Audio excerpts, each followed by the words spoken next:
On va demander à Jean-Pierre Marchand de nous parler d'un regard sur une génération sacrifiée. Jean-Pierre Marchand est membre de la Commission nationale de mémoire et histoire de la FNACA.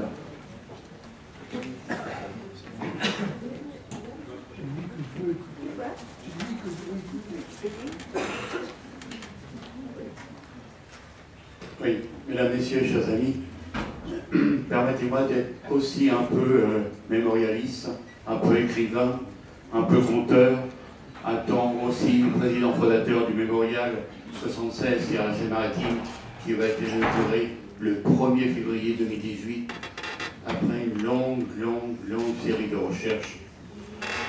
La mission qui m'a été confiée aujourd'hui, c'est une enfance dans la France d'alors, les obligations militaires pour devenir un homme, être adolescent et envoyé faire la guerre, une histoire d'homme, des parcours de vie, une histoire désertée, des mémoires pour l'histoire. Lorsque la terre dort, nous voyageons. Lorsque nous assoupissons, nous voyageons. Pour la première fusée montant dans le ciel et ouvrant un feu d'artifice, pour une rengaine entendue ici ou là, pour une odeur, une couleur, un plat de couscous, une merguez, nous voyageons. Pour une image violente de guerre aux infos du soir, nous nous isolons, nous décrochons du monde qui nous entoure, nous rêvons éveillés, nous voyageons. Partir, c'est mourir un peu à la guerre, à la guerre. Quand passent ces années, on dit que c'est la mémoire qui s'en retourne. Mémoire des hommes, mémoire de guerre, mémoire d'enfance.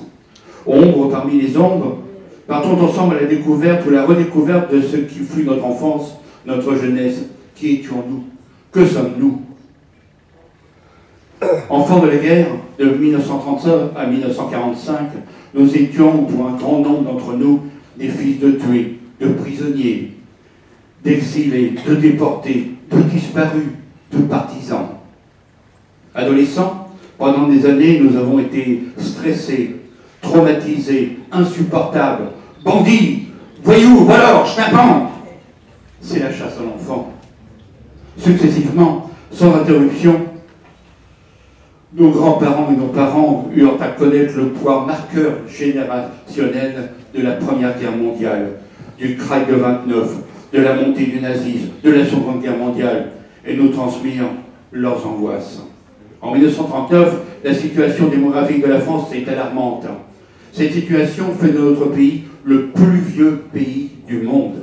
Or, un pays sans enfants est un pays qui meurt. En 1940, pendant l'Exode, comme des chiens perdus sans collier, des milliers de gosses disparurent. Jusqu'en 1945, et bien au-delà, à l'image des villes et des villages dévastés, nos parents, nos familles d'accueil, nos orphelinats tenteront de nous retaper, de nous reconstruire. Souvent, trop souvent, hélas, les éphémères moments de bonheur étaient gâchés par les travaux aux champs, l'usine ou les exploitations familiales.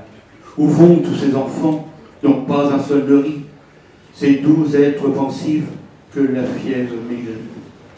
Au cours des semaines internationales d'études pour l'enfance victime de la guerre qui se tenait à Zurich en 1945, les conférenciers estimaient à 180 millions le nombre d'enfants européens en danger physique ou moral, meurtris ou inadaptés. Nous en faisions partie. Des années durant, les pénuries alimentaires persistèrent. Pénuries alimentaires. Comment pourrais-je oublier les images en Algérie des gosses, des femmes et des vieux Chibani, des camps de regroupement, fouillant nos ordures pour un quignon de pain moisi ou 2 ou 3 sardines oubliées. Ils se battaient. Comment vivait-il cette guerre? Que comprenait-il? Comment la subissait-il? Il nous renvoyait à notre propre image, qui, 15 ans plus tôt, en survivant au jour le jour, nous nous étions, à cette époque, jamais posé la question. En 1952, à la veille des événements d'Algérie, du Maroc et de la Tunisie, la pyramide des âges révélera, avec le vieillissement de la population, une dénatalité importante en 1940, 1941, 1942. De 38 à 43, la courbe des décès était supérieure à celle des naissances. La nation a toujours eu besoin de citoyens, de soldats, de force, de vitalité pour répondre aux besoins des champs, des usines, des champs de bataille, pour répondre aux besoins d'extension nationale. Les empires se réalisent toujours ainsi. Après la désastreuse aventure de Napoléon Ier, la France a perdu de son prestige. Le 31 décembre 1813, Napoléon utilisera 70 000 conscrits inexpérimentés pour faire face aux envahisseurs. Déjà en 1811, furent institués dans nos villes d'Europe, comme à Rouen, à Provins, à Dreux, à Hambourg, à Naples, les tours d'abandon, avec le but principal de sauver le plus grand nombre d'enfants. C'est dans ce même esprit que le gouvernement de Vichy poursuivra les faiseuses d'anges. Nombreux furent les enfants enrôlés plus tard dans les terribles bataillons d'Afrique, considérés comme des enfants de la patrie. Ils étaient censés servir l'État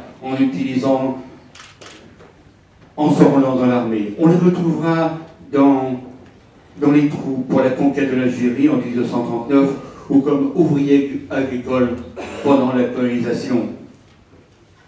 Troublante émotion, l'appel des jeunes conscrits sans expérience de l'époque napoléonienne surnommés les Marie-Louise et les classes creuses de la guerre d'Algérie issues de la Seconde Guerre mondiale. Ils venaient des orphelinats, des maisons de redressement ou de force, des bagnes agricoles. Ils étaient des pupilles de l'État, pupilles de la nation, soutien de famille, eurasiens d'Indochine.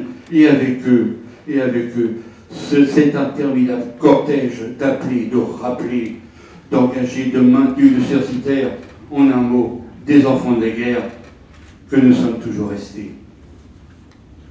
Nous connûmes à notre époque, nous connûmes à notre tour, une longue période d'hyperactivité, un coup certain pour l'action, de l'attrait pour le danger, parce qu'il en était ainsi de génération en génération dans toutes nos familles. Nés sous une bonne étoile, certains connurent l'école des enfants de troupe, un centre d'apprentissage, le cours complémentaire, le collège, le lycée, la faculté, une grande école. Qui étions-nous? Que valions-nous? C'est dans ce vivier déjà conditionné des enfants de la guerre que l'on fera des hommes de guerre. C'est dans ces hommes de guerre que l'on formera les troupes de choc et les commandos de chasse. On leur demandera, on nous demandera, on me demandera de ne pas être des machines, d'avoir l'œil perçant et la riposte foudroyante. Tu m'avais dit, je t'attendrai, je t'avais dit, je reviendrai. J'étais parti, encore enfant, je suis revenu, un homme maintenant. Sous le regard fataliste de nos familles au sortir de la Deuxième Guerre mondiale, nous devenons des hommes, au plein sens du terme. Et pourtant, nous n'avions pas la majorité, pas le droit de voter. Sans être maîtres de notre destin, nous devions aller faire la guerre. Mais n'est-ce pas là le sort de tous les conscrits depuis la Révolution française? Dans notre mémoire meurtrie, marquée au fer rouge, comme les galériens de jadis, il y a encore et toujours des images de villes, de villages, de bleds sinistrés, de ruines brûlantes. Ne détournez pas votre regard de notre génération sacrifiée. Dans le fracas du silence, il nous arrive parfois de tirer une luciole, une fusée de détresse. Venus du fond de nos valises démodées et poussiéreuses, nous avons tant de choses à vous montrer, à vous confier, à vous confesser. Ne nous laissez pas seuls avec le cri du chacal, cet animal de mauvais augure, cruel, avide de cadavres, qui rôdait autour de nos postes isolés. Parfois, à l'aube, s'élevait un cri, un hurlement, signe qu'une mort venait de se produire. Après le silence des armes, il y eut l'arme du silence. Sans tambour ni trompette, sans fleurs au fusil, nous étions partis discrètement dans les trains roulants de nuit pour faire la guerre en Algérie. Nous revînmes 2 ou 3 ans plus tard, sans gloire, sans reconnaissance, dans l'indifférence ou pire, dans l'opprobre ou le mépris. Rongés par une anxiété chronique, il nous fallut réapprendre à vivre, à nous reconstruire, à parler correctement. Pourtant, il était hors des questions de nous attarder sur le divan d'un psy ou pour être pris en charge par une cellule psychologique. Tout aussi discrètement, les tués furent rapatriés par bateau d'Algérie au port de Marseille ou de Rouen. En catémini, ils étaient débarqués puis répartis dans leur ville ou leur village. Certains eurent droit à l'hommage de la nation, d'autres pratiquement rien, ou si peu. Cependant, les familles ont pu faire leur deuil, se recueillir sur une tombe, y déposer quelques fleurs. Que dire de ceux qui ne revinrent pas, ni morts ni vifs, ces 500 ou 1000 disparus, devant l'ignorance des faits et l'absence de lieu de recueillement?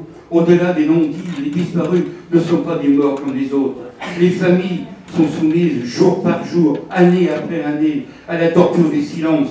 Ce silence qui vous ronge, qui vous détruit lentement comme un gaz inodore, incolore, tueur silencieux. Aujourd'hui, que reste-t-il de 20 ans? Beaucoup d'amertume, tantôt de la colère, tantôt de la résignation. Le sentiment de n'avoir servi à rien, d'avoir sacrifié de 20 ans pour être reconnu que du bout des lèvres.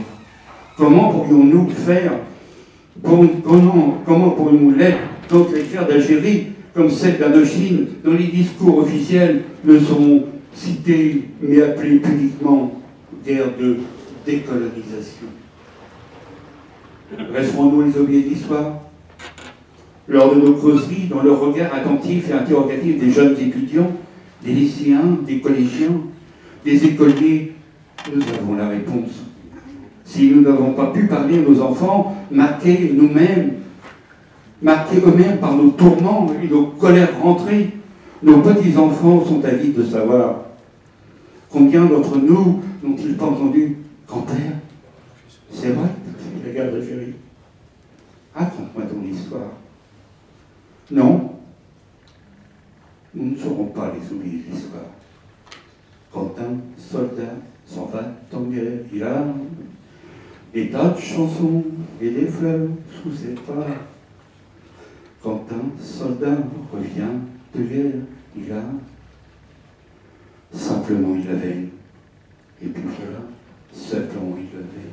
Oh, et puis voilà.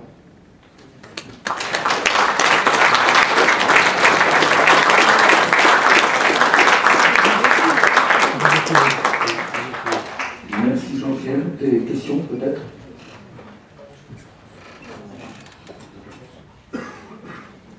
Questions?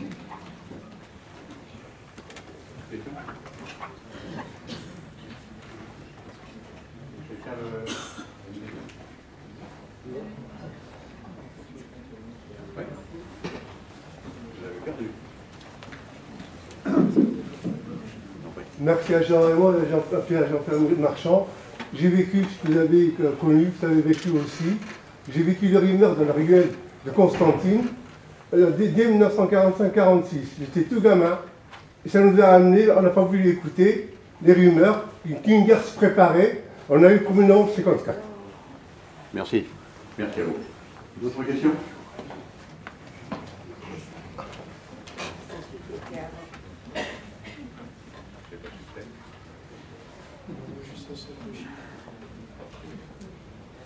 Moi, j'ai juste une simple information qui peut intéresser notamment les scolaires par rapport à ce qu'ils peuvent lire dans certaines revues concernant les effectifs engagés en Algérie et qui font que certains historiens même arrivent à se tromper d'ailleurs sur le nombre des forces en présence pendant la guerre d'Algérie qui tournerait autour d'un chiffre d'1 400 000 hommes mobilisés tout au long du conflit, pas en permanence, mais tout au long du conflit, puisque au plus fort de la guerre en 58-59, c'est quand même 450 000 hommes sur le terrain en permanence. Or, on peut lire dans certains écrits, on peut même sur Internet, que 1 500 000 hommes, qu'à 500 000 hommes ont engagé. Or, c'est un chiffre qui est sous-estimé, puisqu'il y a déjà près d'1 900 000 cartes d'anciens combattants qui ont été accordées. Ce qui veut dire que déjà, le chiffre est bon et pas bon. Et d'après une étude sérieuse que j'ai sous les yeux, ce serait 2 734 039 hommes qui auraient été mobilisés à un moment donné pour la guerre d'Algérie et les combats du Maroc et de Tunisie. Quant au chiffre de 23 196 morts qui est officiellement annoncé dans le journal officiel, il est largement sous-estimé, puisque notre ami n'a pas voulu vous aborder les chiffres. Enfin, je vais vous donner le dernier chiffre de recensement sur lequel on travaille depuis 17 ans en consultant les états civils des communes.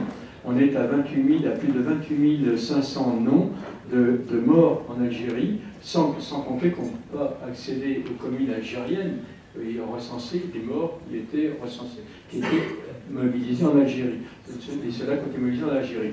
Donc, c'est dire que pour lesquels, d'ailleurs, on a les transcriptions de décès. Hein. Donc, c'est quand même inquiétant, je trouve ça inquiétant qu'un État français ne soit pas en mesure d'afficher officiellement un nombre exact de pertes d'effectifs d'une part engagés et de pertes. Bon, je pense qu'une des raisons en est qu'il a fallu attendre 37 ans après la fin de la guerre, c'est-à-dire la loi du 18 octobre 1999, pour qu'on reconnaisse officiellement que là-bas avait eu lieu une guerre. Et peut-être qu'il y a ici l'explication des politiques qui se sont succédées, qui ont toujours voulu minimiser le rôle de ce qu'ils appellent pudiquement les événements de maintien d'ordre en Algérie. Oui, Serge, j'ai une question d'un lycéen à côté de moi. Bonjour. Je voulais vous demander, qu'est-ce que ça fait de faire son service militaire et comment ça se passe? Pour vous expliquer à nous qui ne font pas de service militaire. Pardon, on n'a pas bien entendu la question. Tout simplement, nous expliquer comment ça se passe le service militaire. Ah, d'accord. Bon, d'abord, je poursuis l'étude, je ne voulais pas m'appesantir longtemps, parce que je vais passer la parole à Serge Marcegni pour un exposé très intéressant. Mais le problème, c'est qu'actuellement, au moment de la guerre d'Algérie, nous sortons de la Seconde Guerre mondiale. Nous avons vécu en tant qu'enfants la Seconde Guerre mondiale avec le père, comme ça a été dit tout à l'heure, prisonnier, mobilisé dans la résistance, mais on n'a pas connu d'amour familial, pour ainsi dire. Et un certain nombre d'entre nous, d'ailleurs, quand leur papa est revenu, l'enfant était là, n'ont pas voulu aller dans ses bras, ont pleuré parce qu'ils connaissaient, ils l'apprendaient comme un étranger. La scolarité à l'époque, c'est pas si simple, c'est le certificat d'études à 14 ans, et après c'est le marché du travail. 75% des jeunes de l'époque, c'est leur parcours traditionnel. Très peu vont au lycée, et encore moins, enfin très peu vont au collège, encore moins au lycée, encore moins en faculté. Ensuite, c'est l'inscription, c'est-à-dire le recensement obligatoire à l'âge de 18 ans. Et à 19 ans, c'est le passage du conseil de révision. Passage de révision, vous êtes une cinquantaine tous à poil dans une grande salle, devant un jury, et on vous examine à la loupe en vous disant vous êtes apte ou pas pour le service. Le problème, c'est qu'à cette époque-là, la personne qui n'est pas apte pour le service n'est pas apte pour entrer dans une entreprise. Donc le problème de l'emploi se pose. Donc, et puis, la personne qui n'est pas apte, elle est considérée comme avoir une tare physique, et passez-moi l'expression, le gars il n'est pas bon pour les filles. Bon, oui, mais c'est ça la fiscalité. Donc malgré la guerre d'Algérie qui s'écoule depuis des années, depuis plusieurs années, moi je me rappelle qu'en 1959, on n'a qu'une crainte, c'est d'être réformé. Bon. Ensuite, c'est le fameux passage des 3 jours, où les 3 jours, là où ici, il y a cette crainte de ne pas être pris, et bon, je ne vous creuserai pas les analyses historiques, comment elles se faisaient ou comment elles ne se faisaient pas. Bon. Et après, c'est le départ à l'armée. À l'époque de cette France, la France est profondément rurale et très ouvrière. Et elle est profondément catholique aussi. Et les gens vont partir à la guerre sans avoir, pour la plupart d'entre eux, jamais tenu un fusil dans leurs mains, si ce n'est qu'à la fête foraine pour certains, ou dans le milieu rural, avoir accompagné le père à la chasse, mais c'est tout. Et dans les premiers mois de classe, puisqu'il y a des classes qui sont faites, et normalement on fait 4 mois de classe, bon, je ne vais pas rentrer dans les détails de ceux qui ont été incorporés direct, qui sont partis directement là-bas, ceux qu'on fait ou ceux qui sont partis en Allemagne, parce que la France s'occupe en Allemagne aussi, mais à l'époque c'est 4 mois de classe traditionnels, et pendant les 4 mois de classe, qu'est-ce qu'on vous dit? On vous dit tout simplement, on va t'apprendre à tuer, parce que là-bas, vaut mieux être tué que d'être tué. Et qu'est-ce que tu vas faire là-bas? Tu vas les remettre à la raison, une poignée de rebelles et assassins qui sont en train de mettre à feu et à sang tout ce que la France bonne et généreuse a fait depuis 130 ans. Et on en rajoute en plus, puisque pour ceux qui ont vécu la Seconde Guerre mondiale, il y en a dans cette salle, à Noël, quand on avait une orange, c'était le fruit rare. Eh bien, on nous dit, mais si on perd l'Algérie, vous ne pourrez plus manger d'orange. Si on perd l'Algérie, c'est 900 000 chômeurs en France. C'est toute une action psychologique qu'on n'a pas évoquée, qu'on n'a pas pu évoquer encore aujourd'hui dans ce colloque, mais qu'on aura probablement l'occasion d'évoquer, je le souhaite, dans d'autres colloques qui suivront. Bon, c'est toute une action psychologique qu'on appellerait aujourd'hui bourrage de crâne, comme vous voulez, qui vont conduire que, eh bien, et puis dans cet engrenage de violence, parce que cet engrenage de violence, ça n'a pas trop été abordé également, mais quand vous vivez avec des copains, que vous êtes coupé du monde, parce qu'il faut revisiter les choses avec les yeux d'alors, et pas avec les yeux d'aujourd'hui. La lettre, elle met 15 jours pour arriver. Le bateau pour traverser de Marseille à Alger, il met 27 heures de traversée. C'est des traversées à fond de cale, dans des conditions vraiment inhumaines. Bon, il faut vraiment, sans tomber dans une mémoire de victimisation, il faut resituer le contexte de l'époque. Il n'y a pas de téléphone. Hein, les liens que le militaire il va avoir, il va être déraciné complètement de son milieu familial. Ça va être la lettre qu'il va recevoir quand le Bagmeister va l'apporter, à condition que, et bien, tout à l'heure on a parlé des morts, malheureusement on en parle de la guerre d'Algérie, eh bien il n'est pas rare, il est même fréquent d'ailleurs, que la famille reçoive la dernière lettre de l'enfant 15 jours, même un mois après avoir reçu l'avis du décès. Donc ça c'est vraiment important. Donc c'est pour ça que bien recadré dans le contexte de l'époque, à mon avis, c'est une chose primordiale pour bien appréhender les choses. Il faut regarder. Bon, par exemple, moi je me rappelle très bien, je vais vous donner un exemple très simple. Je me suis retrouvé personnellement avec un jeune du Maine-et-Loire, il s'appelait Chaumois, je me rappelle toujours son nom. Hein, je ne sais pas d'ailleurs ce qu'il est devenu. Il ne savait ni lire ni écrire. Alors, à l'époque, il y avait ce qu'on appelait dans les milieux ruraux le curé du village qui essayait de trouver ce qu'on appelait des marraines de guerre pour écrire aux militaires qui étaient en Algérie. Et lui, il reçoit une lettre un jour de cette marraine de guerre. Il m'a fait écrire au curé du village, parce qu'il ne savait ni lire ni écrire, pour savoir s'il pouvait correspondre avec cette jeune fille, pour savoir si elle était de bonne mœurs. Mais c'est ça à l'époque. Et je vous dis, la majorité, ça a été dit tout à l'heure, la majorité est à 21 ans. Donc on ne vote pas avant 21 ans. On devient un homme que quand on a eu 21 ans. On est un homme à cette époque que quand on était capable d'honorer ses obligations militaires. Et dans la culture française, à l'époque, eh bien, c'est traditionnel. À chaque génération, sa guerre. Ton grand-père, il a fait les guerres 14-18, ton père 39-45, maintenant c'est à toi d'en faire une. Voilà, c'est un peu... Oui, je suis désolé de le dire, mais c'est le film de l'époque. Bien. Merci de votre... D'autres questions? Si vous permettez, je vais quand même vous rappeler ce qu'était les rappelés, parce que vous ne savez peut-être pas ce que c'était. Donc moi, je suis né en 31, mais je suis jeune. Comment dirais-je oui,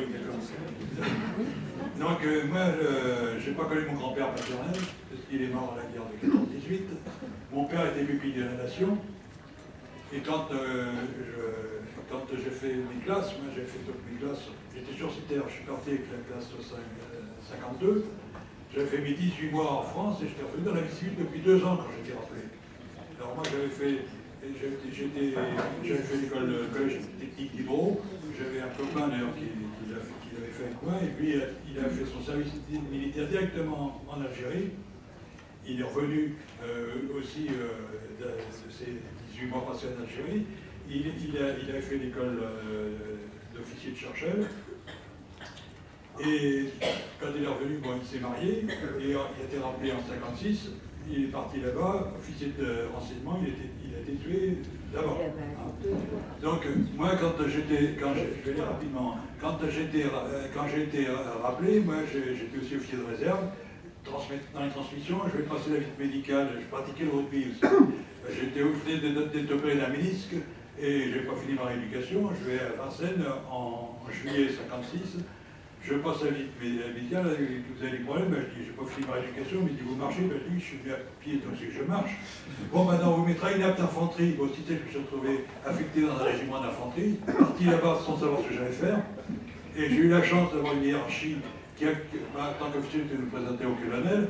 Il a été en moitié compte de votre formation, il serait officier de transmission dans un des bataillons. Mais il m'aurait fait une section à commander, les pourquoi, ils n'auraient pas dégâté, je peux vous dire. Voilà.